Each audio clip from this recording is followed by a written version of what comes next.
ಎಲ್ಲ ಮಾಧ್ಯಮ ಮಿತ್ರರೇ, ಜೊತೆಗೆ ಒಳ ಮೀಸಲಾತಿ ಕುರಿತು ಆಮೇಲೆ ಬಂಜಾರ ಸಮಾಜದ ಜನಜಾಗೃತಿ ಅಭಿಯಾನಕ್ಕೆ ನಿನ್ನೆಯಿಂದ ಕಲಬುರಗಿಯಿಂದ ಪ್ರಾರಂಭ ಆಗಿದೆ. ರಾಜ್ಯದಲ್ಲಿ 3 ತಂಡ ನಮ್ಮ ನಿಯೋಜನೆ ಮಾಡಿದೆ. ನಿನ್ನೆ ಕಲಬುರಗಿಯಲ್ಲಿ ಅದ್ದೂರಿಯಾಗಿ ನಮ್ಮ ಉಮೇಶ್ ಜಾಧವ್ ನೇತೃತ್ವದಲ್ಲಿ ನಿನ್ನೆ ಸಂಪೂರ್ಣ ಆಗಿದೆ. ಇವತ್ತ ಉಮೇಶ್ ಜಾಧವ್ ತಂಡನಲ್ಲಿ ಇವತ್ತು ಕೂಡ ಬೀದರ್ನಲ್ಲಿ ಪೂರ್ಣ ಆಗ್ತಾ ಇದೆ. ಈ ಪತ್ರಿಕಾಗೋಷ್ಠಿಗೆ ನಮ್ಮ ಸಮಾಜದ ನಾಯಕರು, ದೇಶದ ನಾಯಕರು, ಆದರಣೀಯ ಉಮೇಶ್ ಜಾಧವ್ ಜಿ ಅವರೇ, ಜೊತೆಗೆ ನಮ್ಮ ಸ್ನೇಹಿತರು ನಾಯಕರು ಡಾಕ್ಟರ್ ಚಂದ್ರಮಣಿ ಅವರೇ, ಬಸವರಾಜ್ ಪವಾರ್ ಅವರೇ, ಈ ವೇದಿಕೆ ಮೇಲೆ ಎಲ್ಲ ನಮ್ಮ ನಿಂಬೆ ನಾಯಕ್ ಅವರೇ, ಉದ್ದೇಶ ಅಷ್ಟೇ, ಈ 3 ವರ್ಷದಿಂದ ಕಾಂಗ್ರೆಸ್ ಸರ್ಕಾರ ನಮ್ಮ ಸಮಾಜಕ್ಕೆ ಬಹಳ ಮೋಸ ಆಗ್ತಾ ಇದೆ, ವಂಚನೆ ಆಗ್ತಾ ಇದೆ, ಧೋಖಾ ಆಗ್ತಾ ಇದೆ. ಅದಕ್ಕಾಗಿ ನಾನು ಈ ಒಳ ಮೀಸಲಾತಿ ಅಸಂವಿಧಾನಿಕ ಆಗಿದೆ, ಈ ವಿರುದ್ಧವಾಗಿ ನಾನು ಹೋರಾಟ ಮಾಡ್ತಾ ಇದ್ದೀನಿ. ಹೀಗಾಗಿ ಇವತ್ತು ಎಲ್ಲರಿಗೂ ನಾನು ಬಿದ್ದರಲ್ಲಿ ಸ್ವಾಗತ ಮಾಡ್ತೀನಿ. ನಾವು ಚಂದ್ರಲಮಣಿ ಪ್ರಾರಂಭ ಮಾಡ್ತೇನೆ, ಆಮೇಲೆ ನಮ್ಮ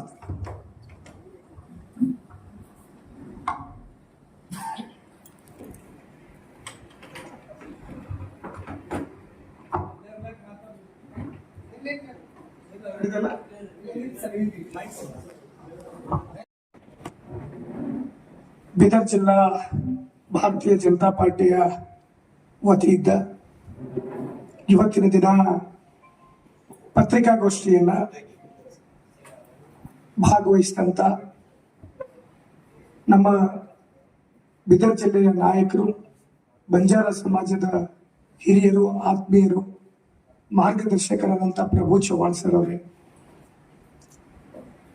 ನಮ್ಮ ಬಂಜಾರ ಸಮಾಜದ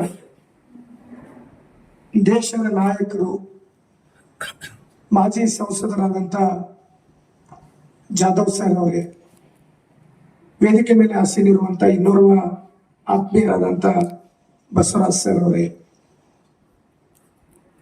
ನಮ್ಮ ಈ ರಾಜ್ಯ ತಂಡದಲ್ಲಿ ಭಾಗವಹಿಸಿದಂಥ ಲಿಂಬೆ ನಾಯಕ್ ಅವರೇ, ಮಂಜುನಾಥ್ ಸರ್ ಅವರೇ ಮತ್ತು ವೇದಿಕೆ ಮೇಲೆ ಆಸೀನಿರುವಂಥ ಎಲ್ಲ ಗಣ್ಯಮಾನ್ಯರಿಗೂ, ವಿಶೇಷವಾಗಿ ಎಲ್ಲ ಪತ್ರಿಕಾ ಮಾಧ್ಯಮದವರಿಗೂ ತಮಗೆಲ್ಲರಿಗೂ ಅನಂತ ನಮಸ್ಕಾರಗಳನ್ನು ಕೋರುತ್ತಾ,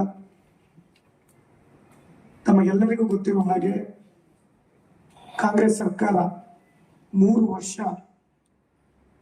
ಬಂದ ನಂತರ ಅಥವಾ 3 ವರ್ಷದಿಂದನೂ ಇಡೀ ರಾಜ್ಯದಲ್ಲಿ ಯಾವ ಸಮಾಜನೂ ನೆಮ್ಮದಿಯಾಗಿ ಇರಲಿಕ್ಕೆ ಇವತ್ತು ಸರ್ಕಾರ ಬಿಡ್ತಿಲ್ಲ. ಇವತ್ತು ನಾವು ಬಂದಿರುವಂಥದ್ದು ನಮ್ಮ ಸಮಾಜಕ್ಕೆ ಒಳ ಮೀಸಲಾತಿ ಜಾರಿಗೆಯನ್ನು ಮಾಡಿ ಈ ಬಂಜಾರ, ಬೋವಿ, ಕೊರಚ, ಕೊರಲ ಸಮಾಜಕ್ಕೆ ಒಂದು ಅನ್ಯಾಯವನ್ನು ಒದಗಿಸಿರುವಂಥದ್ದು ನಾವೆಲ್ಲರೂ ಸಹಿತ ನೋಡ್ತಾ ಇದ್ದೀವಿ. ಅದರ ಜೊತೆಯಲ್ಲಿ ಯಾಕೆ ಈ ಬೇರೆ ಸಮಾಜ ಅಂತ ನಾವು ತಗೊಂಡೆ ಅಂದ್ರೆ, ಸರ್ಕಾರದಿಂದ ನೇಮಕಾತಿ ಆಗ್ತಾ ಇರುವಂಥದ್ದು ಬಹಳಷ್ಟು ಇನ್ನೂ ಪೆಂಡಿಂಗ್ ಉಳಿದಿರುವಂಥದ್ದು. ಈ ಕಾರಣವನ್ನ ಹೇಳಿ, ಒಳ ಮೀಸಲಾತಿಯ ಕಾರಣವನ್ನ ಹೇಳಿ ಇಡೀ ಎಲ್ಲ ಸಮಾಜದ ವಿದ್ಯಾರ್ಥಿಗಳಿಗೆ ಇವತ್ತು ಸಂಕಷ್ಟವನ್ನು ತಂದಿರುವಂಥದ್ದು. ಯಾವ ಸಮಾಜದವರು ಕೇಳಿದ್ರೆ ಒಳ ಮೀಸಲಾತಿ ಜಾರಿಗೆ ಮಾಡ್ತಾ ಇದ್ದೀವಿ, ಒಳ ಮೀಸಲಾತಿ ಸಲುವಾಗಿ ಪೆಂಡಿಂಗ್ ಇದೆ, ಹಾಗಾಗಿ ನಾವು ಮಾಡ್ತಾ ಇಲ್ಲ ಅನ್ನೋ ಮಾತನ್ನ ತಾವೆಲ್ಲರೂ ಮಾಧ್ಯಮದಲ್ಲಿ ಕೇಳಿದ್ದೀವಿ. ಧಾರವಾಡದಲ್ಲಿ ನಡೆದಿರುವಂತ ವಿಚಾರ, ವಿದ್ಯಾರ್ಥಿಗಳು ಪ್ರತಿಭಟನೆ ಮಾಡಿದಂತ ವಿಚಾರ ಸಹಿತ ನಮ್ಮ ಕಣ್ಮುಂದೆ ಇರುವಂಥದ್ದು. ಈ ನಮ್ಮ ಸಮಾಜಕ್ಕೆ ಒಳ ಮೀಸಲಾತಿಯಿಂದ ಇವತ್ತು ಅಷ್ಟು ದೊಡ್ಡ ಪ್ರಮಾಣದಲ್ಲಿ ಅನ್ಯಾಯ ಆದರೂ ಸಹಿತ ಅದನ್ನು ಸರಿಪಡಿಸಲಿಕ್ಕೆ ಆಗ್ತಾ ಇಲ್ಲ. ತಮ್ಮ ಕಣ್ಣೆದುರಿಗೆ ಇರುವಂಥದ್ದನ್ನ ಈ ಸರ್ಕಾರ ಸರಿಪಡಿಸ್ತಾ ಇಲ್ಲ. 3 ವರ್ಷದಿಂದ ನಮ್ಮ ಸಮಾಜದ ಕೂಗನ್ನ ಇವತ್ತು ಒಂದು 5% ಸಹಿತ ಕೇಳದೇ ಇರುವಂತ ಪರಿಸ್ಥಿತಿ ಇವತ್ತು ನಮ್ಮ ಬಂಜಾರ ಸಮಾಜಕ್ಕೆ ಬಂದಿರುವಂತದ್ದು.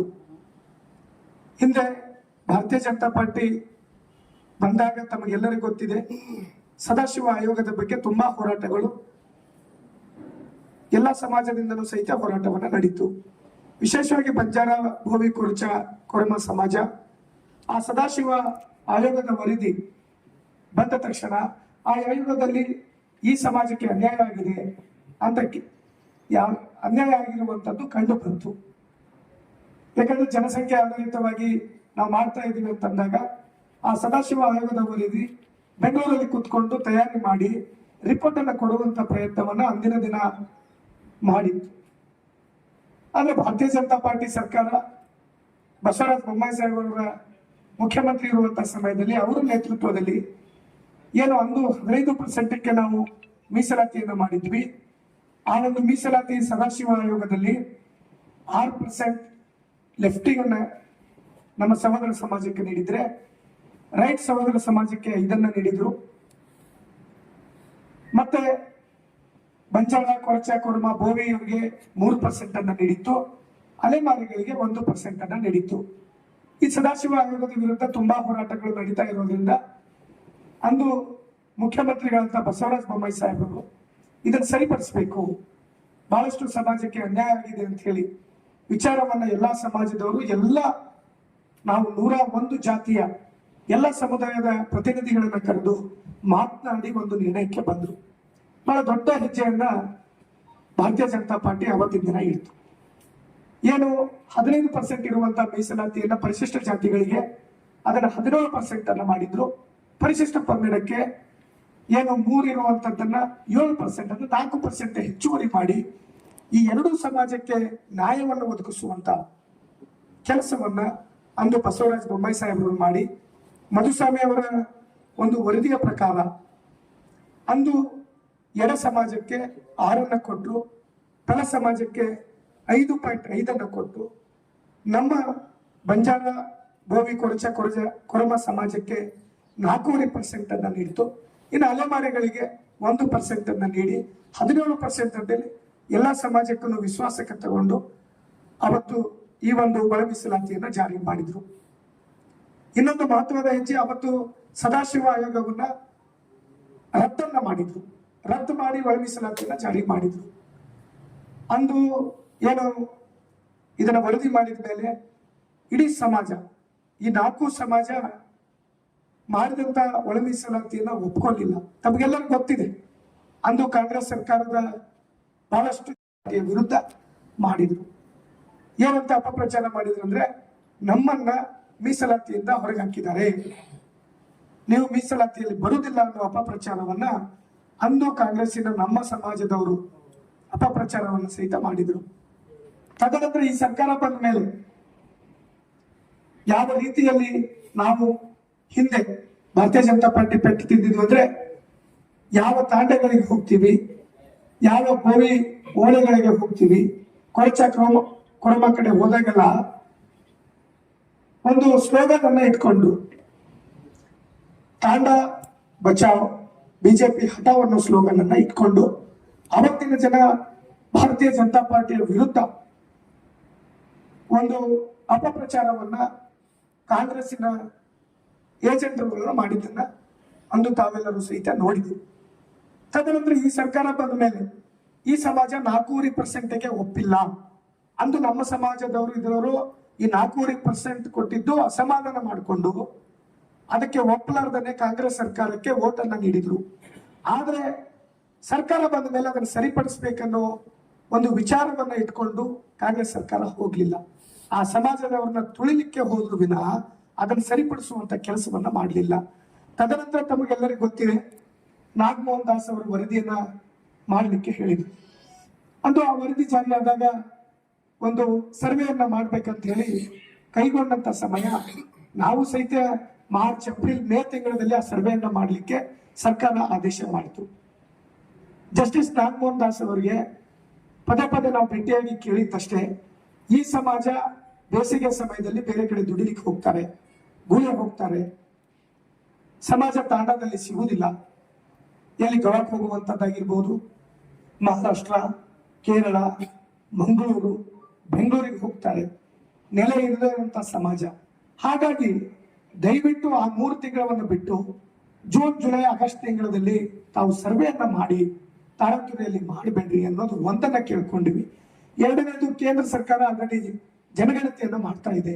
ಆ ಜನಗಣತಿ ವರದಿ ತಗೊಂಡು ನೀವು ಮುಂದಿನ ಹೆಜ್ಜೆಯನ್ನು ನಾವು ಇಡಿ ಅನ್ನೋದನ್ನು ಸಹಿತ ಜಸ್ಟಿಸ್ ನಾಗಮೋಹನ್ ದಾಸ್ ಅವರಿಗೂ ಸಹಿತ ನಾವು ಗಮನಕ್ಕೆ ತಂದಿವಿ. ಬಹಳಷ್ಟು ಸಮಾಜದವರು ನಾವೆಲ್ಲರೂ ಹೋಗಿ ಅದನ್ನು ಕೇಳ್ಕೊಂಡ್ವಿ, ಆದರೂ ಸಹಿತ ಅದನ್ನು ಕೇಳಲಿಲ್ಲ. ತರಾತುರಿಯಲ್ಲಿ ಒಂದು ದಿನ ನಮ್ಮ ಸಮಾಜ ಹೆಚ್ಚು ಕಡಿಮೆ 50% ಅವತ್ತು ಇರದೇ ಇರುವಾಗ ಈ ಸರ್ವೆಯನ್ನ ಮಾಡಿದ್ರು.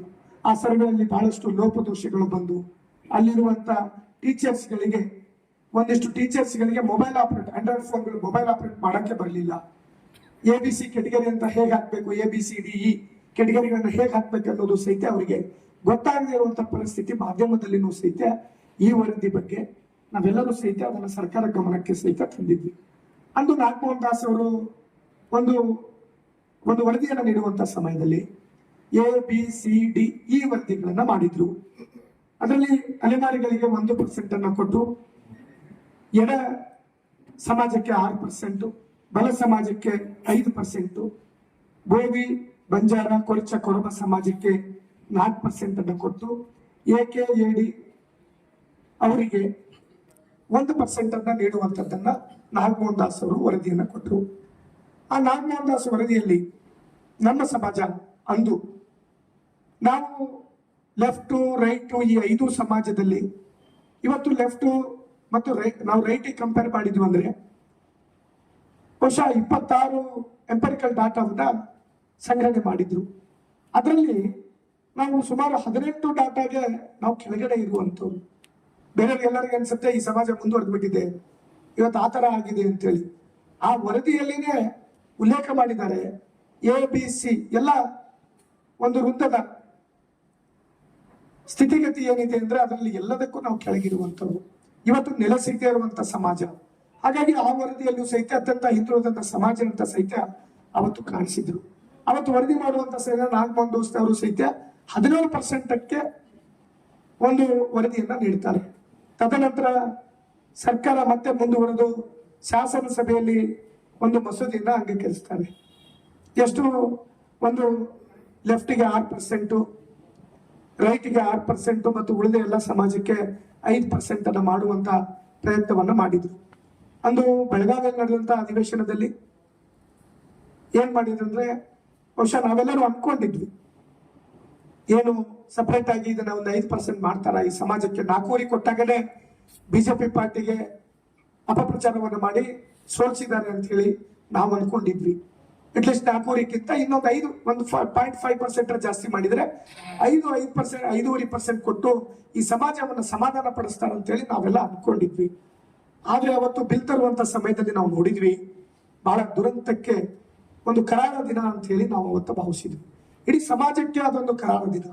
ಆ ಬಿಲ್ಲೇ ಕರಾಳದ ಬಿಲ್ ಆಗಿತ್ತು ಅವತ್ತು. ಇವತ್ತು ಒಳ ಮೀಸಲಾತಿ ಮಾಡಬೇಕು ಅಂತ ಹೇಳಿ ಹೊರಟಿರುವಂತ ಸರ್ಕಾರ ಈ ಸಮಾಜ ಏನ್ ಅನ್ಯಾಯ ಮಾಡಿದೆ ಅನ್ನೋ ಗೊತ್ತಿಲ್ಲ. ಒಳ ಮೀಸಲಾತಿಯಲ್ಲಿ ಇನ್ನೊಂದು ಒಳ ಮೀಸಲಾತಿಯನ್ನ ಜಾರಿಗೆ ಮಾಡಿದನ್ನ ನಾವು ಅವತ್ತಿನ ದಿನ ನೋಡಿದ್ವಿ. ಬಹಳ ದುಃಖದ ಸಂಗತಿ. ಅವತ್ತೇನು ನಮಗೆ ಏನು 4% ಕೊಟ್ಟಿತ್ತು, ಅಲೆಮಾರಿಗಳು ಅಂದ್ರೆ 59 ಜಾತಿಗಳನ್ನ ನಮ್ಮ ಜೊತೆಯಲ್ಲಿ ಸೇರಿಸಿ 5% ಅನ್ನ ಮಾಡಿ ಅವರಿಗೆ ನಮ್ಮಲ್ಲಿ ಮಾತ್ರ ಮತ್ತೊಂದು ಒಳ ಮೀಸಲಾತಿಯನ್ನು ಜಾರಿಗೆ ಮಾಡಿ ಆ 5% ಅಲ್ಲಿ 20% ಅಂದ್ರೆ 1%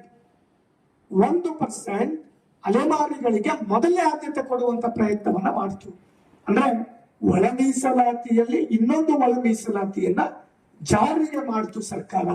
ಅಂದ್ರೆ ಈ ಸಮಾಜಕ್ಕನೇ ಅನ್ಯಾಯ ಮಾಡ್ಬೇಕನ್ನೋ ಒಂದು ಭಾವನೆಯನ್ನು ಇಟ್ಕೊಂಡು, ಈ ಸಮಾಜಕ್ಕೆ ಅನ್ಯಾಯ ಮಾಡುವಂತ ಒಂದು ಉದ್ದೇಶವನ್ನ ಇಟ್ಕೊಂಡು ನಮ್ಮ ಒಂದೇ ಕೆಟಗರಿಯಲ್ಲಿ ಇವತ್ತು ABC ಕೆಟಗರಿ ಮಾಡಿದಂತ ಒಂದು ಕಾಲಮ್ ಅಲ್ಲಿ ಒಳ ಮೀಸಲಾತಿಯನ್ನು ಜಾರಿಗೆ ಮಾಡಿ, C ಗ್ರೂಪಿನಲ್ಲಿ ಒಳ ಮೀಸಲಾತಿಯನ್ನು ಜಾರಿಗೆ ಮಾಡಿ ಈ ಸರ್ಕಾರ ನಮ್ಮ ಸಮಾಜಕ್ಕೆ ಅನ್ಯಾಯ ಮಾಡ್ತು.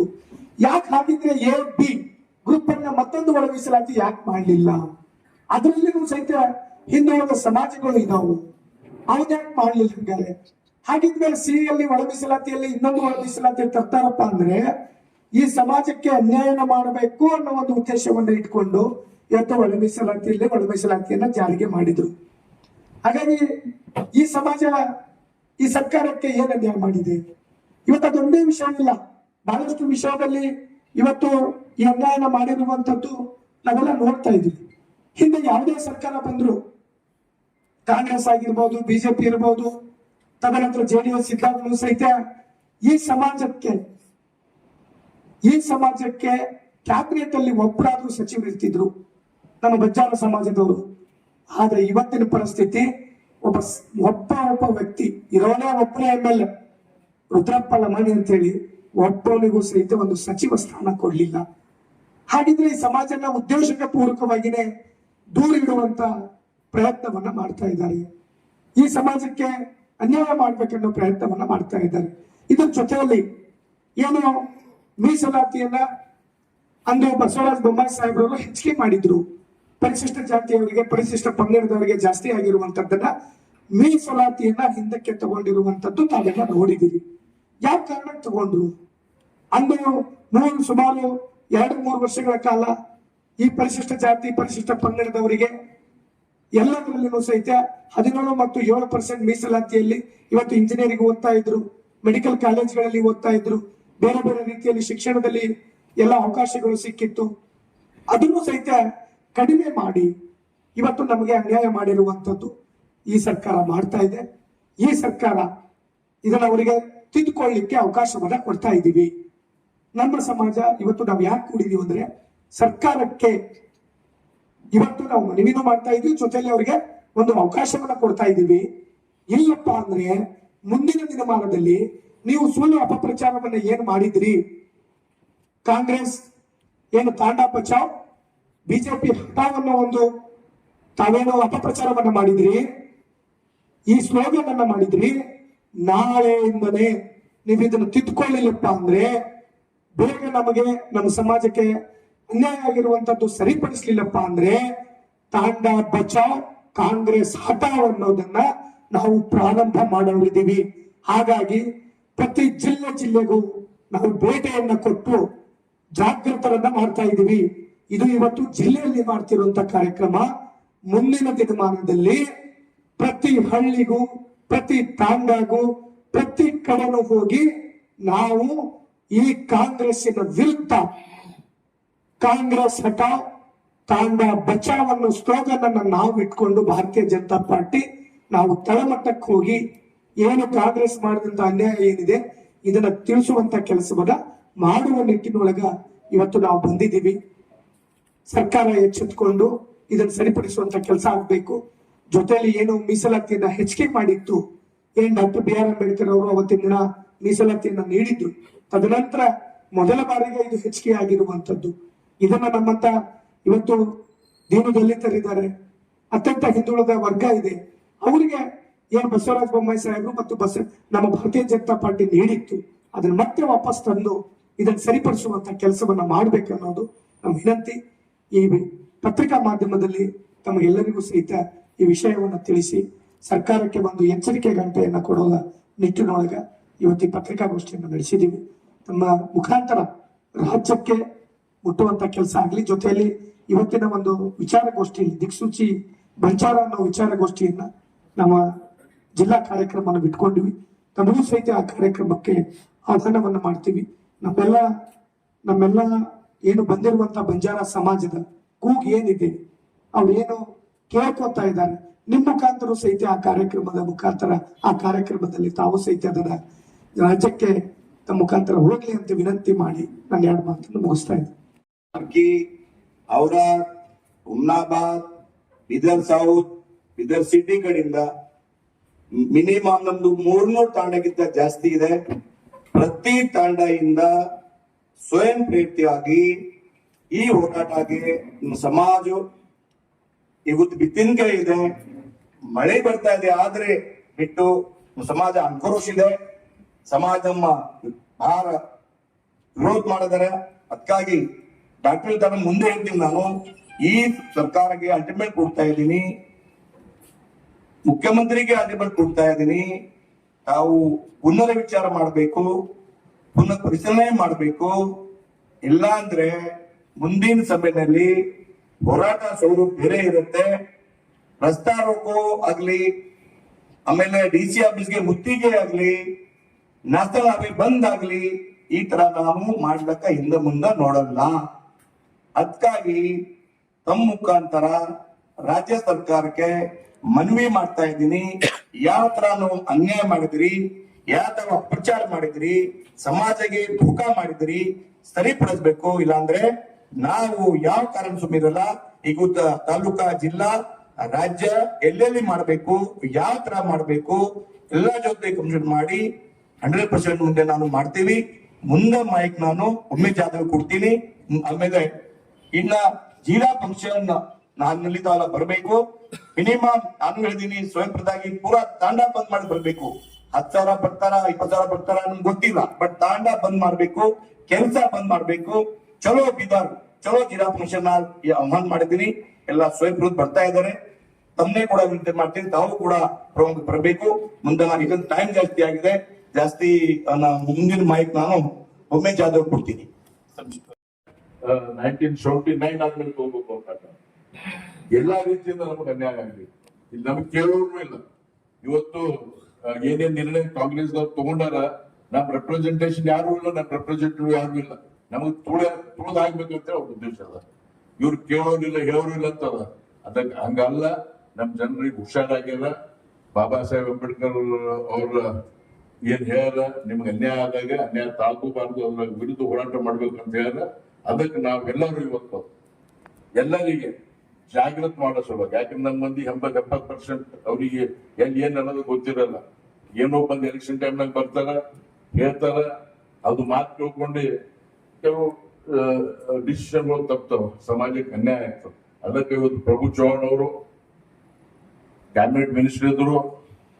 ಅವರಿದ್ದಾಗ ಮಾಧವ ಸ್ವಾಮಿ ರಿಪೋರ್ಟ್ ಅಲ್ಲಿ ಬಹಳ ಒಳ್ಳೆ ನಿರ್ಣಯ ಆಗಿತ್ತು. ನಮ್ದು 2 ಡಿಮಾಂಡ್ ಅದ, 3 ಡಿಮಾಂಡ್. ಒಂದು, ನಾಗಮೋಹನ್ ದಾಸ್ ವರದಿ ಡಾಟಾ, ಎಂಫರಿಕಲ್ ಡಾಟಾ ಏನ್ ಕಲೆಕ್ಟ್ ಮಾಡ್ಯಾರ ಪೂರಾ ಪಬ್ಲಿಷ್ ಮಾಡ್ಬೋದು. ಎರಡನೇದು, ನ್ಯಾಷನಲ್ ಸೆನ್ಸಸ್ ನಡೀತಾ ಇದೆ, ಶುರು ಆಗಿದೆ. ನ್ಯಾಷನಲ್ ಸೆನ್ಸಸ್ ಕಲೆಕ್ಟ್ ಇರ್ತದ ಡಾಟಾ, ಆ ಡಾಟಾ ಪ್ರಕಾರ ನೀವು ಇಂಟರ್ನಲ್ ರಿಸರ್ವೇಶನ್ ಕೊಡ್ಬೇಕು. ಅಲ್ಲಿವರೆಗೆ ಇದಕ್ಕೆ ತಡೆ ಹಿಡಿಬೇಕು. ನ್ಯಾಷನಲ್ ಡಾಟಾ ಕಲೆಕ್ಷನ್ ಮಾಡಿದಾಗ ಅದನ್ನ ಎಂಫರಿಕಲ್ ಡಾಟಾ ರಿಲೀಸ್ ಮಾಡ್ಬೇಕಂತ ಹೇಳಿ ನಮ್ದು ವಿನಂತಿ ಅದ. ಅದಕ್ಕೆ ತಾವೆಲ್ಲರೂ ನೋಡ್ರಿ, ನಮ್ ಸಮಾಜ ಅಷ್ಟು ಇನ್ನ ಡೆವಲಪ್ ಆಗಿಲ್ಲ. ನಿಮಗ್ ಕೈ ಜೋಡಿಸಿ ಪತ್ರಕರ್ತರಿಗೆ ವಿನಂತಿ ಮಾಡ್ತೀವಿ. ನಮ್ಮ ನೋವುಗಳನ್ನ, ನಮ್ಮ ಫ್ಯಾಕ್ಟ್ ಗಳನ್ನ ತಿಳ್ಕೊಂಡೆ ಅದನ್ನ ನೀವು ಕೂಡ ನಿಮ್ ಪತ್ರಿಕೆಯಲ್ಲಿ ನೀವು ಹಾಕಿದ್ರ ನಮ್ ಜನರಿಗೆ ಸ್ವಲ್ಪ ನಂಬಿಕೆ ಜಾಸ್ತಿ, ನಿಮ್ದು ನಮ್ಮ ಸಮಾಜಕ್ಕೆ ಕೊಡುಗೆ ಆಗ್ತದೆ ಅಂತ ಹೇಳಿ ವಿನಂತಿ ಮಾಡಿ ನಾನು ಮಾತು ಮುಗಿಸ್ತೇನೆ.